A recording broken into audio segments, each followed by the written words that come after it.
Assalamualaikum warahmatullahi wabarakatuh. Bismillahirrahmanirrahim. Alhamdulillahi rabbil alamin. Wassalatu wassalamu ala ashrafil anbiya'i wal mursalin Sayyidina Muhammadin wa ala alihi wa ashabihi wa man tabi'ahu ila yaumiddin. Amma ba'du.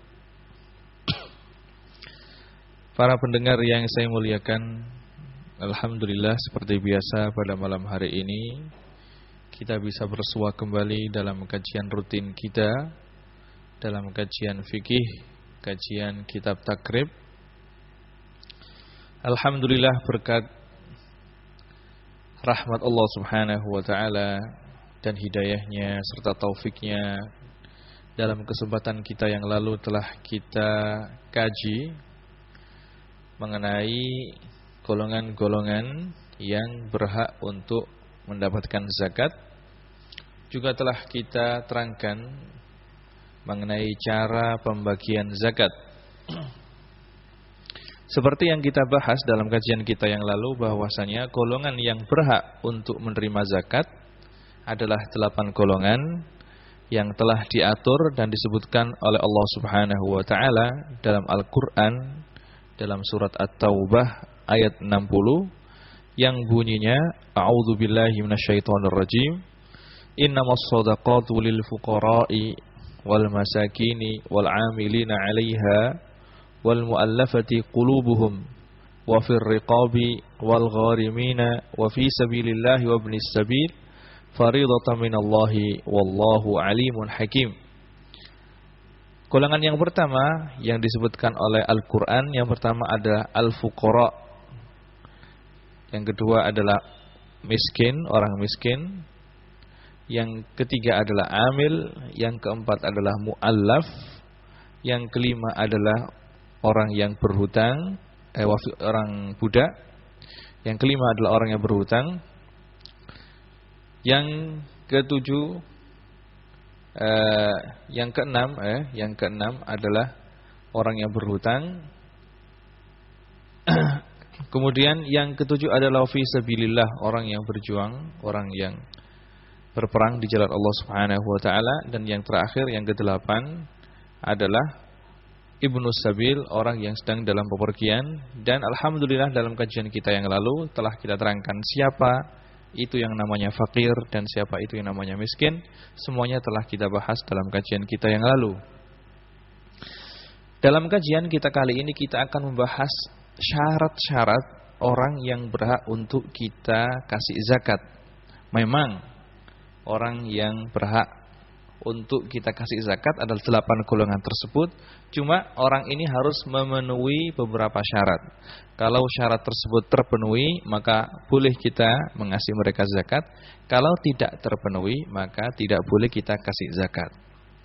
Syarat-syarat ini telah diterangkan oleh Imam Abi Suja. Dalam hal ini beliau berkata, wa khamsatun la yajuzu daf'uha ilaihim. 5 golongan yang tidak boleh kita kasih zakat.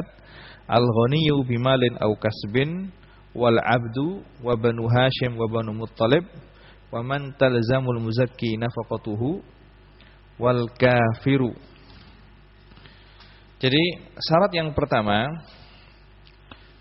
pertama untuk orang yang berhak untuk kita kasih zakat dari 8 golongan tersebut, yang pertama, orang tersebut harus orang yang beragama Islam.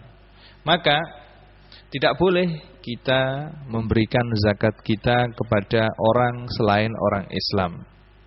Hal tersebut sebagaimana bisa kita fahami dari hadis yang diriwayatkan oleh Imam Bukhari dan Imam Muslim, bahwasanya Rasulullah sallallahu alaihi wasallam telah bersabda, ud'uhum, bersabda kepada Sayyidina Mu'ad bin Jabal ketika Sayyidina Mu'ad diutus oleh Rasulullah sallallahu alaihi wasallam untuk dakwah ke negeri Yaman.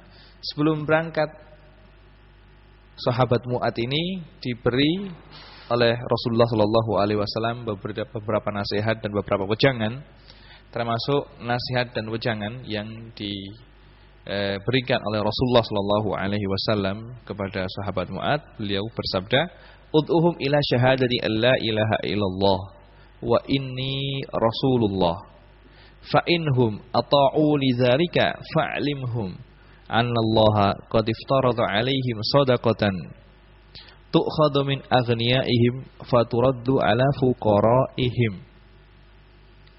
Wahai Mu'ad, ajaklah mereka untuk bersaksi bahwasanya tidak ada Tuhan selain Allah dan bersaksi bahwasanya aku adalah utusan Allah. Jika mereka mentaati terhadap apa yang kamu serukan, fa'limhum, maka beritahu mereka, anallaha qad iftarada 'alaihim shadaqah, bahwasanya Allah Subhanahu wa taala telah mewajibkan kepada mereka untuk membayar zakat. Tu'khadhu min aghniyaihim, zakat ini diambil dari orang-orang kaya, dari orang Islam. Faturaddu ala fuqaraihim, dan dikembalikan kepada orang-orang fakir dari orang-orang muslim tersebut. Maka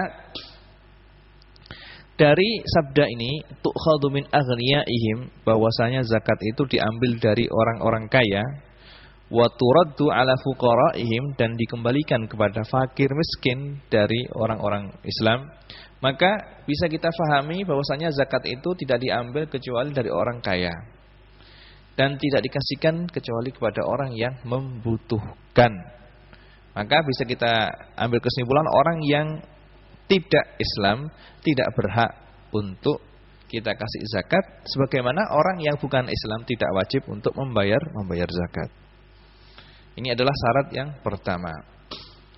Syarat yang kedua, orang yang berhak untuk kita kasih zakat adalah orang yang tidak mampu untuk bekerja. Jika kita mendapatkan orang fakir atau orang miskin, yang mana orang tersebut mampu untuk bekerja, dan jika dia bekerja, dia bisa mencukupi kebutuhan dia, cukup kebutuhan dia, seandainya dia mampu bekerja, seandainya dia mau bekerja. Cuma orang ini malas, tidak mau bekerja. Dia punya kemampuan, punya skill, punya keahlian, cuma dia itu orangnya malas. Seandainya dia bekerja, ada kemauan, dia akan mendapatkan pekerjaan yang layak, yang bisa menghidupi kebutuhan, yang bisa menghidupi untuk dia dan untuk keluarganya. Maka orang yang seperti ini tidak boleh kita kasih zakat. Dan dia kalau faham bahwasanya dia itu adalah orang yang mampu, maka dia tidak boleh untuk mengambil zakat. Ini semua adalah berdasarkan hadis yang diriwayatkan oleh Imam Tirmidzi, juga Imam Abu Dawud, bahwasanya Rasulullah sallallahu alaihi wasallam telah bersabda, la tahillu shadaqatun li ghaniyyin wala lilidzi mirratin sawiyyin. Yang artinya tidak halal sedekah atau zakat bagi orang kaya, wala lidzi mirratin sawiyyin, dan juga tidak halal bagi orang yang kuat untuk bekerja. Dalam riwayat Imam Abu Dawud, lafadznya adalah wala lidzi quwwatin muktasib, dan tidak halal zakat bagi orang yang kuat untuk bekerja. Maka kalau ada orang yang fakir, ada orang fakir atau ada orang miskin, tapi orang tersebut sehat wal afiyah, mampu untuk bekerja dan punya kemampuan untuk bekerja, tapi dia orangnya malas. Seandainya dia bekerja dan ada keinginan, dia akan bisa mencukupi kebutuhan dia dan kebutuhan keluarganya. Tapi karena dia malas saja, maka orang seperti ini tidak boleh kita kasih zakat. Kalau kita kasih zakat berarti zakatnya tidak sah, harus membayar zakat kembali.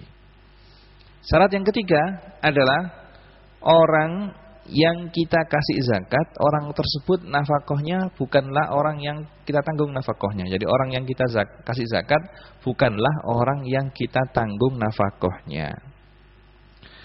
Karena orang yang kita tanggung nafkahnya berarti orang tersebut orang yang kecukupan dengan biaya dari kita. Maka tidak boleh kita kasih zakat.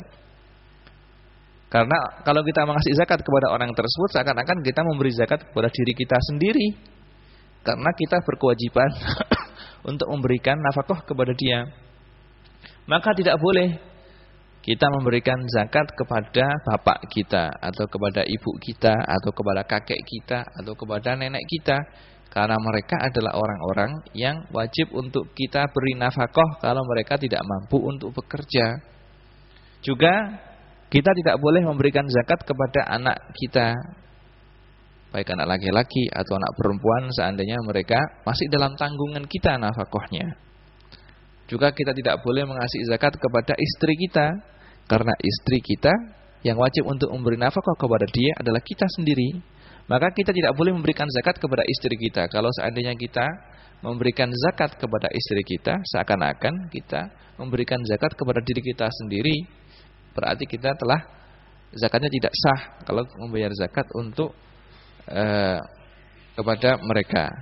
Akan tetapi tidak diperbolehkannya membayar zakat kepada orang-orang tersebut, kepada istri kita atau kepada orang tua kita. Ini kalau memang memberikan zakat atas nama orang tersebut orang yang fakir, maka tidak boleh. Tapi seandainya jika bapak kita adalah seorang mujahid misalnya, bapak saya misalnya orang yang sedang jihad, sedang berperang di jalan Allah Subhanahu wa taala, dan dia perang, maju ke medan perang sukarela, tidak menerima gaji atau tidak menerima bantuan dari pihak negara misalnya.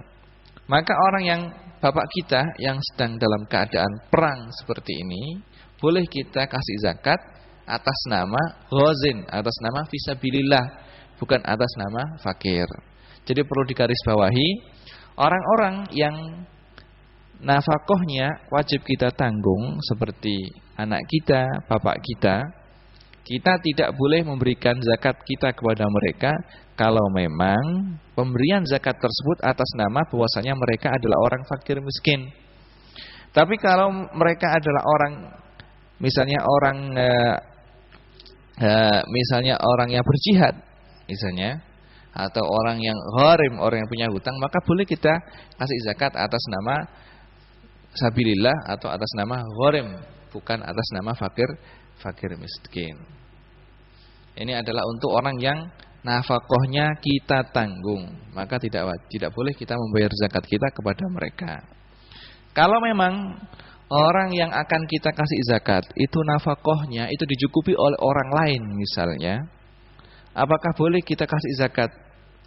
Kita lihat, kalau orang yang nafkahnya tersebut ditanggung oleh orang lain, nafkah yang diberikan oleh orang lain tersebut telah mencukupi dia, maka tidak boleh kita kasih zakat. Tapi kalau seandainya orang yang nafkahnya itu ditanggung oleh orang lain, dan nafkah yang diberikan kepada orang lain tersebut, yang diberikan oleh orang lain tersebut tidak mencukupinya, maka kita boleh memberikan zakat kepada mereka, karena mereka meskipun nafkahnya ditanggung oleh orang lain, tapi mereka tidak cukup. Misalnya kalau kita mendapatkan orang tua renta. Orang tua renta ini zakatnya misalnya orang tua renta ya, orang tua renta ini misalnya si A. Si A ini mempunyai anak Zaid. Nah, si A ini kehidupannya ditanggung oleh Zaid. Cuma nafkah atau biaya yang dikasihkan oleh Zaid kepada bapaknya si A ini tidak cukup, tidak mencukupi kehidupan dia sehari-hari, maka boleh kita kasih zakat atas nama fakir miskin. Atas nama fakir miskin. Kalau seandainya biaya atau nafkah yang dikasihkan Zaid kepada bapaknya si A ini sudah cukup, maka tidak boleh kita kasih zakat, berarti dia tergolong orang yang sudah mampu. Kemudian ada masalah yang disebutkan oleh para ahli fikih di sini, apakah boleh seorang perempuan, seorang istri memberikan zakat hartanya kepada suaminya? Jawabnya adalah boleh, bahkan sunnah. Diperbolehkan dan disunnahkan bagi seorang istri yang kaya.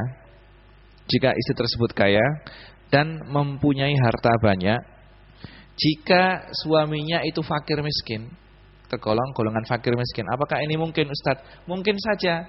Kadang-kadang seorang perempuan kaya raya, suaminya miskin. Ada. Seandainya seorang perempuan suaminya adalah orang yang fakir atau orang yang miskin, maka dia, perempuan tersebut, boleh memberikan zakatnya kepada suaminya, bahkan disunnahkan. Bahkan disunnahkan. Juga misalnya perempuan yang kaya raya ini mempunyai anak, dan anaknya ini adalah dalam golongan fakir miskin, maka boleh. Karena apa? Karena seorang perempuan dia tidak berkewajiban. Seorang perempuan tidak berkewajiban untuk memberikan nafkah kepada suaminya. Begitu juga seorang perempuan tidak berkewajiban untuk memberikan nafkah kepada anak-anaknya. Kalau suaminya miskin atau anak-anaknya miskin, maka mereka boleh, perempuan tersebut boleh memberikan zakatnya kepada suaminya tersebut dan kepada anak-anaknya tadi. Ini adalah berdasarkan hadis yang diriwayatkan oleh Imam Bukhari dan Imam Muslim, bahwasanya Zainab, sahabiyah Zainab, ini beliau adalah istri daripada sahabat Abdullah bin Mas'ud radhiyallahu anhuma, bertanya kepada Rasulullah sallallahu alaihi wasallam. Beliau bertanya, ayu jazi'u anni an unfiqa ala zauji wa aitam li fi hijri. Wahai Rasulullah, apakah boleh saya memberikan zakat atau memberikan nafkah kepada suami saya dan kepada anak-anak yatim yang saya tanggung? Rasulullah sallallahu alaihi wasallam menjawab, boleh. Walaha ajroni, dan kamu mendapatkan 2 pahala. Ajrul qarabati wa ajrus shadaqah. Boleh, dan kamu mendapatkan 2 pahala. Yang pertama, pahala karena memberikan zakat kepada suami dan kepada anak-anak, berarti kamu telah menyambung atau memperkuat tali silaturahmi. Yang kedua adalah pahala dari sedekah dan zakat itu sendiri. Dalam hadis yang lain yang diriwayatkan oleh Imam Bukhari dan Imam Muslim dari sahabat Ummu Salamah radhiyallahu anha, dari Ummul Mukminin Ummu Salamah radhiyallahu anha, qalat qultu ya Rasulullah, ali ajrun an unfiqa ala bani Abi Salamah, innama hum baniya. Faqala anfiqi alaihim falaki ajru ma anfaqti alaihim. Ummul Mukminin Ummu Salamah radhiyallahu anha bertanya kepada Rasulullah sallallahu alaihi wasallam, wahai Rasulullah, apakah saya mendapatkan pahala jika saya memberikan zakat kepada anak-anaknya Abi Salamah? Anak-anak tersebut adalah anak-anakku juga, karena Ummu Salamah ini sebelum dinikahi oleh Rasulullah sallallahu alaihi wasallam sudah nikah dengan Abi Salamah, dan dari perkawinan beliau, dari pernikahan beliau dengan Abi Salamah, beliau dikaruniai beberapa orang anak. Lah setelah suami beliau meninggal, yaitu Abu Salamah meninggal, kemudian habis iddahnya, Ummul Mukminin Ummu Salamah kemudian dilamar oleh Rasulullah sallallahu alaihi wasallam. Berarti beliau meninggalkan anak-anak yatim, yaitu anak-anaknya Abi Salamah.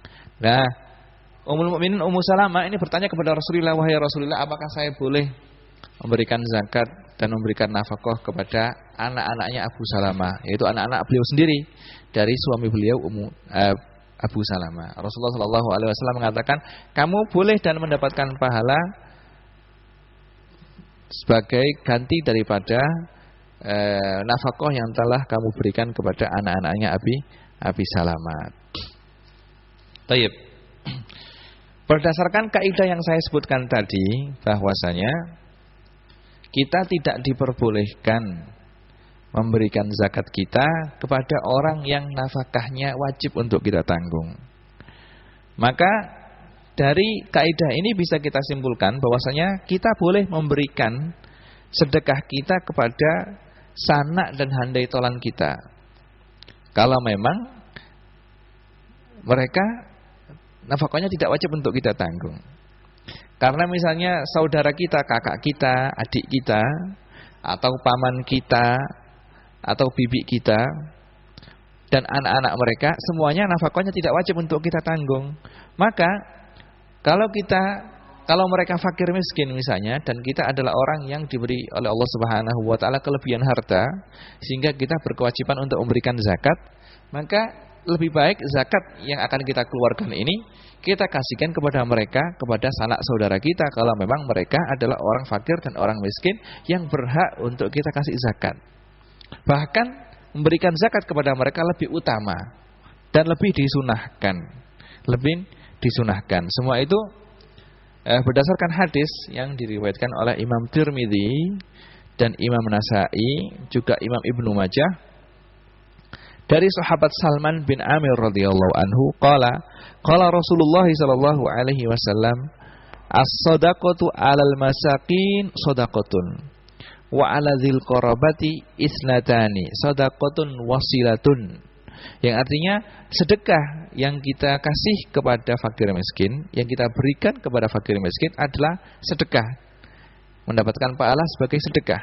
Wa 'ala dzil qarabati, dan kalau sedekah atau zakat kalau kita kasihkan kepada orang yang masih punya hubungan saudara dengan kita, isnatani, maka kita akan mendapatkan 2 pahala.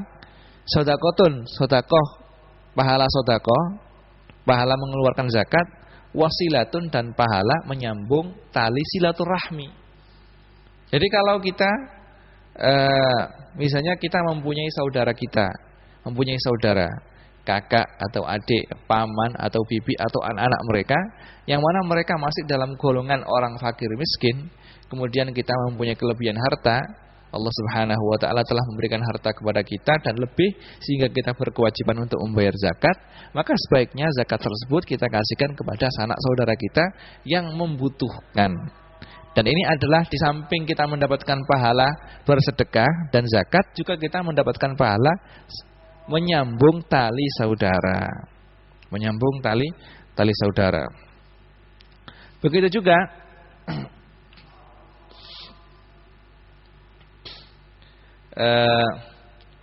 syarat berikutnya untuk orang yang boleh kita kasih zakat adalah hendaknya orang tersebut bukan tergolong keluarga Rasulullah sallallahu alaihi wasallam, bukan tergolong orang yang nasabnya sambung dengan Bani Hashim atau Bani Muttalib. Maka orang yang termasuk keturunan Bani Hashim dan Bani Muttalib, maka mereka tidak boleh kita kasih zakat. Mereka adalah keluarga Rasulullah sallallahu alaihi wasallam. Seperti dalam hadis yang diriwayatkan oleh Imam Muslim, Rasulullah sallallahu alaihi wasallam telah bersabda, "Inna hadhihi shadaqatu innama hiya awsakhun nasi wa innaha la tahillu li Muhammadin wa la li ali Muhammadin." Yang artinya sesungguhnya zakat-zakat ini adalah kotoran manusia. Seperti yang telah kita terangkan pertama kali dalam pembukaan bab zakat, telah kita terangkan faedah dan arti daripada zakat itu sendiri. Telah kita terangkan bahwasanya termasuk hikmah kita diwajibkan untuk membayar zakat adalah bahwasanya zakat ini adalah bisa membersihkan harta kita dari segala kotoran. Maka Rasulullah Shallallahu Alaihi Wasallam di sini menyebutkan bahwasanya sesungguhnya zakat-zakat ini adalah ausakhun nas, kotorannya manusia. Wa innaha la tahillu li Muhammadin, dan kotoran-kotoran ini tidak halal untuk Muhammad, yaitu Rasulullah, dan tidak halal untuk keluarga Muhammad. Dan yang dimaksud dengan keluarga Rasulullah Shallallahu Alaihi Wasallam di sini adalah Bani Hashim dan Bani Muttalib. Bani Hashim adalah keturunan daripada kakek Rasulullah, yaitu Hashim bin Abdul Muttalib. Dan Muttalib adalah, Bani Muttalib adalah keturunan Muttalib, ya. Muttalib. Maka yang termasuk dalam golongan Bani Hashim di sini adalah misalnya cucu-cucunya Sayyidina Ali, baik cucu yang dari istri beliau Sayyidatuna Fatimah radhiyallahu anha, baik anak Sayyidina Ali tersebut berasal dari istri beliau Sayyidatuna Fatimah radhiyallahu anha, yaitu anak-anak atau cucu-cucu Sayyidina Hasan dan Sayyidina Husain, atau dari istri yang lain.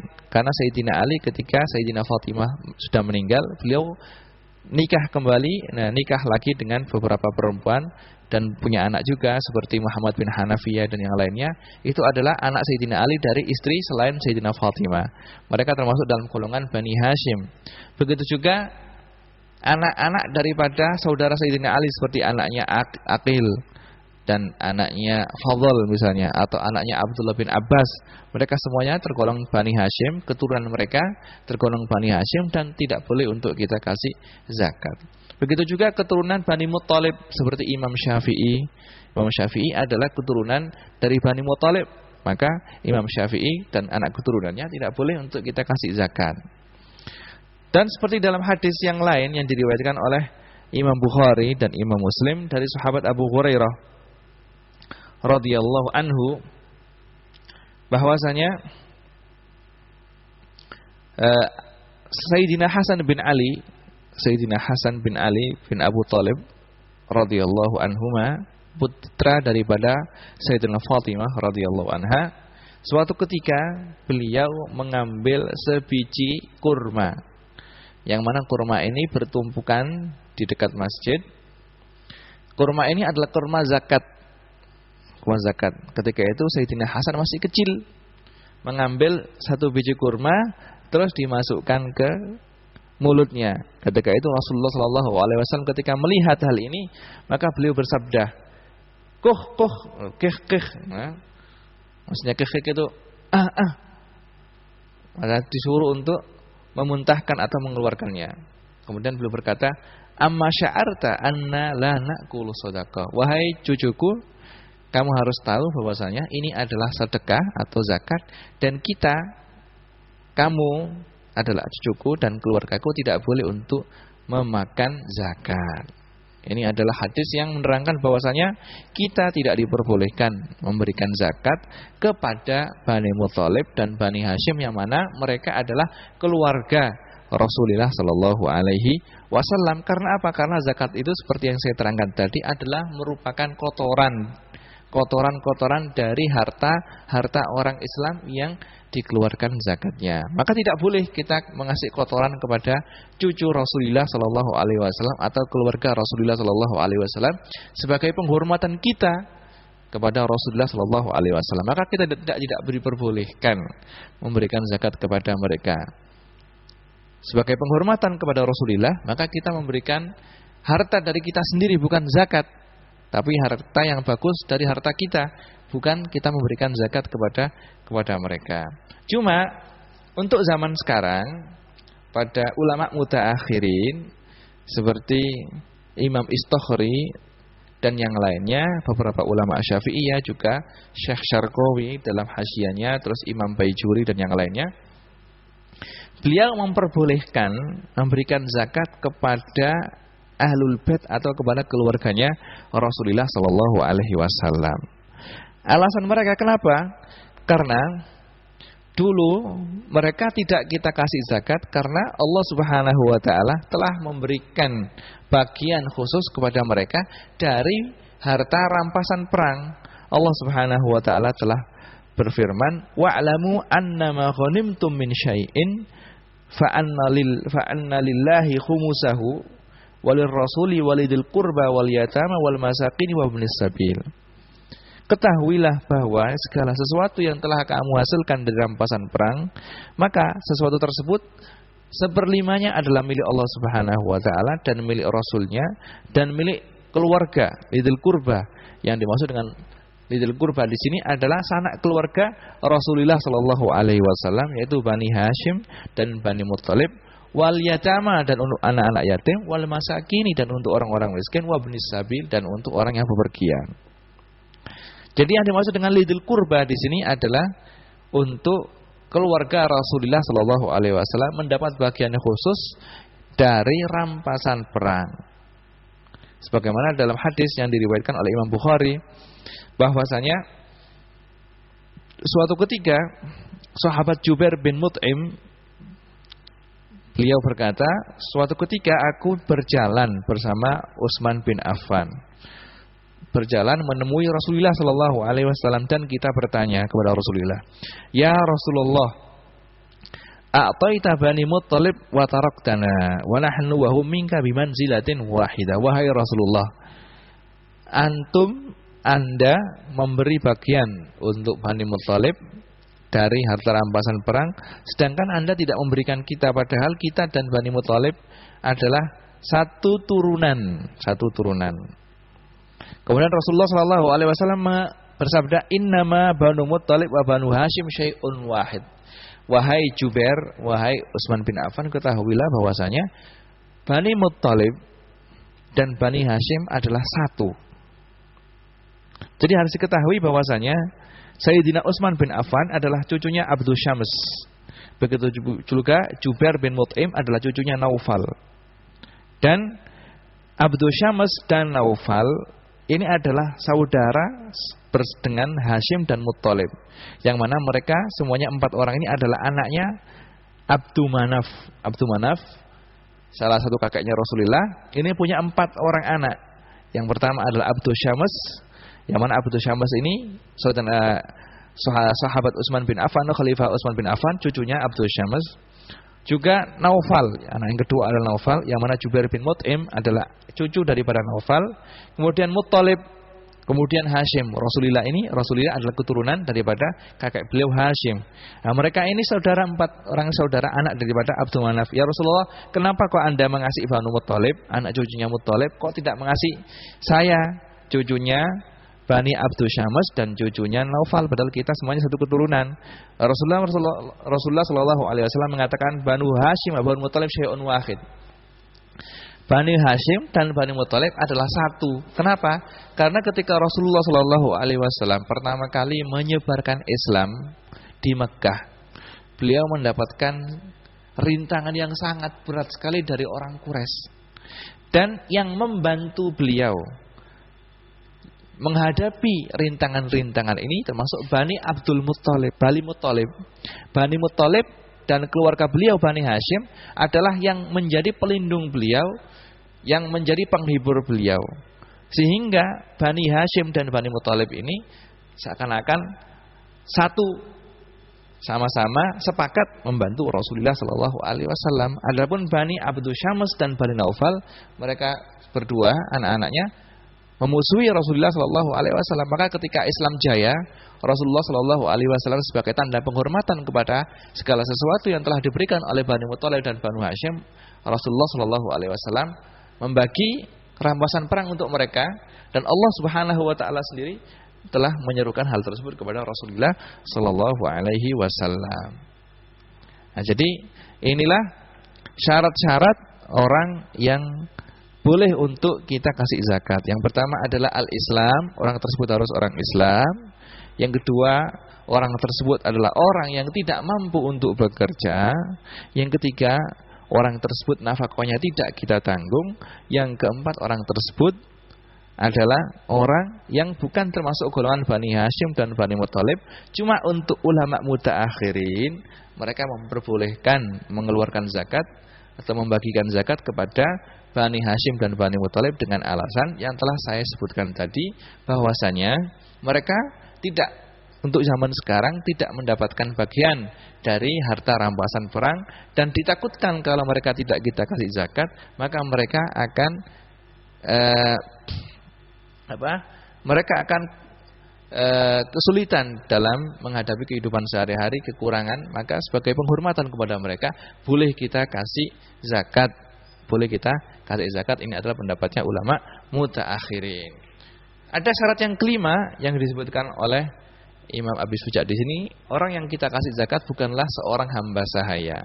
Karena hamba sahaya, segala sesuatu yang berada atau yang dimiliki oleh hamba sahaya adalah milik daripada sayyidnya atau pemiliknya. Maka kita tidak boleh memberikan zakat kepada budak atau kepada hamba sahaya, karena budak tersebut hakikatnya adalah milik pemiliknya. Berarti kalau kita kasih zakat kepada seorang budak, seakan-akan kita memberikan zakat kepada pemiliknya, padahal pemiliknya adalah orang yang kaya. Kemudian setelah menerangkan syarat-syarat orang yang boleh kita kasih zakat, di sini Imam Abi Suja menyebutkan atau menerangkan kepada kita sedekah tatawwu, sedekah yang sunnah. Jadi sedekah yang wajib adalah zakat, kemudian sedekah yang hukumnya sunnah adalah sedekah biasa. Beliau mengatakan shadaqatut tatawwu'i sunnatun. Sedekah tatawwu adalah hukumnya sunnah. Wahya fi syahri Ramadan akad, dan sedekah ini kalau kita keluarkan pada bulan Ramadan adalah lebih ditekankan. Wa yastahabbu tawsi'atu fihi, dan disunahkan untuk memperbanyak dan membiasakan diri untuk mengeluarkan sedekah. Jadi termasuk hal yang penting untuk kita lakukan adalah kita membiasakan diri kita untuk bersedekah meskipun sedikit. Khususnya bersedekah ketika kita dalam keadaan kesusahan. Karena kita mengharap dengan sedekah yang kita berikan kepada orang fakir miskin, Allah Subhanahu wa taala membebaskan kita dari kesusahan yang kita alami. Jadi para ulama menyarankan, mengatakan bahwasanya sedekah ini adalah sesuatu yang penting, dan lebih penting lagi kalau kita memberikan sedekah ketika dalam keadaan kesusahan, ketika dalam keadaan sakit, atau ketika dalam keadaan bepergian. Para ulama mengatakan sedekah ketika dalam keadaan sakit dan keadaan kesusahan itu lebih ditekankan, karena dengan sedekah ini Allah Subhanahu wa taala akan membebaskan kita dari kesusahan yang kita derita. Juga termasuk sedekah yang ditekankan adalah sedekah di tempat-tempat yang berkah. Seperti mengeluarkan sedekah di Mekah atau di Madinah. Jadi untuk calon-calon jamaah haji yang mau berangkat ke Mekah dan ke Madinah, jangan sampai lalai, jangan sampai kok di Mekah dan di Madinah itu ribut belanja. Perbanyaklah sedekah ketika Anda berada di Mekah dan di Madinah. Sedekah kepada fakir miskin atau kepada orang-orang yang membutuhkan, baik itu orang Indonesia sendiri atau orang-orang lain, saudara-saudara kita Muslim yang kita temui di Mekah dan di Madinah. Karena sebuah amal itu pahalanya akan dilipat gandakan oleh Allah Subhanahu wa taala kalau amal tersebut dilakukan di tempat-tempat yang berkah. Seperti kita melakukan sholat di Masjidil Haram, pahalanya akan lebih banyak daripada sholat di masjid yang lain. Sholat di Masjidil Haram, pahalanya seperti sholat 1000 kali, atau kalau tidak salah 100.000 kali di tempat lain. Sholat di Madinah, di Masjid Nabawi, pahalanya 1000 kali seperti sholat di tempat lain. Maka begitu juga sedekah.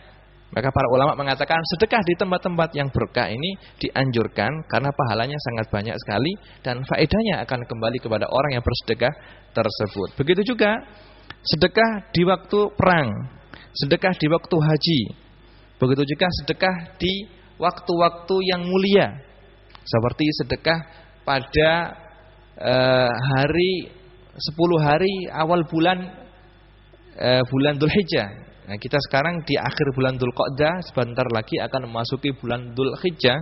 Maka mulai sekarang kita persiapkan sedikit rezeki untuk kita keluarkan pada 10 hari pertama pada bulan Dzulhijjah. Karena Allah Subhanahu wa taala menjadikan 10 hari pada awal Dzulhijjah ini adalah hari yang mulia. Hari yang mulia. Seperti dalam hadis bahwasanya dalam hadis yang diriwayatkan oleh Imam Bukhari dan Imam Muslim bahwasanya di sana tidak ada amal yang lebih baik, atau Allah Subhanahu wa taala tidak menciptakan hari yang lebih mulia dari 10 hari pada awal Dzulhijjah. Maka hari-hari yang akan datang, yaitu hari 10 hari pada awal Dzulhijjah, akan sebagai orang muslim yang benar-benar punya perhatian terhadap agamanya dan terhadap akhiratnya, mulai sekarang kita niati besok insyaallah pada tanggal 1 Dzulhijjah sampai tanggal 10 Dzulhijjah kita niat untuk memperbanyak sedekah. Mulai sekarang kita menabung sedikit demi sedikit untuk persiapan untuk kita kesedekahkan pada hari-hari tersebut. Juga sedekah pada hari-hari raya, hari raya Idul Fitri, hari raya Idul Adha, kita disunatkan untuk memperbanyak sedekah untuk memberikan idkhalus surur, untuk membahagiakan saudara-saudara muslim kita yang fakir miskin. Juga sedekah pada bulan Ramadan juga dianjurkan karena bulan Ramadan adalah bulan yang mulia. Maka pada bulan yang mulia ini jangan sampai kita lewatkan, kita tidak bersedekah. Dan sebagaimana yang kita terangkan dalam kajian kita tadi, bahwasanya sedekah kepada handai tolan dan sanak saudara yang miskin itu lebih utama daripada kepada orang lain. Maka sedekah kepada sedekah kepada sanak saudara yang mempunyai permusuhan dengan kita itu sedekah yang paling mulia. Jadi ulama mengatakan bahwasanya kalau kita ada seteru atau ada ketidakcocokan dengan salah satu sanak saudara kita, maka kita datang ke dia, kita kasih sedekah dia. Kita kasih hadiah, kita kasih oleh-oleh misalnya. Kita datang ke rumahnya minta maaf. Ini adalah termasuk sedekah yang pahalanya sangat besar dari Allah Subhanahu wa taala, karena sangat sulit sekali atau sangat berat hati kita mengeluarkan sedekah kepada orang yang kita benci. Ya. Dengan sedekah ini diharapkan orang tersebut akan sadar dan kita sendiri mawas dan sadar kembali untuk menyambung silaturahmi dengan saudara kita yang telah putus. Ya. Juga sedekah kepada tetangga yang mana tetangga ini masih punya hubungan saudara. Itu adalah sedekah yang lebih kita utamakan, lebih kita dahulukan daripada orang lain. Jadi kalau kita mana yang didahulukan, sedekah kepada tetangga yang mana tetangga tersebut bukan sanak saudara, atau sedekah kepada saudara kita tapi jauh rumahnya. Maka di sini ulama mengatakan sedekah kepada saudara yang kepada orang yang masih mempunyai hubungan saudara yang rumahnya jauh lebih didahulukan daripada sedekah dengan tetangga yang dekat tetapi tetangga tersebut tidak punya hubungan saudara. Sedekah kepada tetangga yang dekat lebih baik daripada tetangga yang jauh. Jadi kita lebih mengutamakan tetangga kita yang dekat yang tidak punya hubungan saudara. Lebih kita utamakan sedekah kepada tetangga kita yang dekat dengan rumah kita yang fakir, yang tidak mempunyai hubungan saudara, daripada orang fakir lain yang rumahnya jauh yang tidak punya hubungan saudara dengan kita. Ini adalah mengenai sedekah tatawwu atau sedekah sunnah. Dan kalau kita mengeluarkan sedekah, maka harta yang kita keluarkan atau barang yang kita sedekahkan jangan sampai barangnya jelek. Kita seharusnya memberikan kepada fakir miskin sesuatu yang baik atau sesuatu yang kita senangi. Karena Allah Subhanahu wa taala berfirman, "Lan tanalul birra hatta tunfiqu mimma tuhibbun." Kamu tidak akan mendapatkan kebaikan sampai kamu bisa menginfakkan sesuatu yang kamu cintai. Jangan sampai kok kamu atau kita memberikan sedekah kepada fakir miskin sesuatu yang tidak kita senangi. Makanan sudah jelek, sudah basi, kita kasihkan ke tetangga, jangan. Yang kita kasihkan ke tetangga adalah makanan yang masih fresh, yang masih baru. Yang barusan kita masak, kita kasihkan ke tetangga. Kalau kita masak daging misalnya, jangan kok tetangga itu dikasih tulangnya saja, tapi kasih dagingnya. Gitu. Maka kita kalau bersedekah, hendaknya kita berusaha semaksimal mungkin untuk memberikan sesuatu yang baik kepada orang yang kita kasih sedekah, agar kita benar-benar bisa membiasakan diri kita untuk bisa bersedekah dengan ikhlas, dan untuk bisa membiasakan diri kita untuk berbuat zuhud atau berbuat sesuatu yang baik selagi kita berada di dunia, karena segala amal yang kita kerjakan di dunia ini semata-mata adalah untuk sebagai tabungan kita di akhirat nanti. Mudah-mudahan apa yang telah kita kaji pada malam hari ini bisa kita amalkan, sehingga ilmu kita tidak menjadi bumerang bagi kita, tapi menjadi syafaat untuk kita besok pada hari kiamat. Nasallallahu subhanahu wa ta'ala ayyaj'ala ilmana hujjatan lana la hujjatan alaina, wa yarzuqna ilman nafi'a wa amalan maqbula. Wa sallallahu ala sayyidina Muhammadin wa ala alihi wa sahbihi wa sallam. Subhana rabbika rabbil izzati amma yasifun, wa salamun alal mursalin walhamdulillahi rabbil alamin. Wassalamu alaikum warahmatullahi wabarakatuh.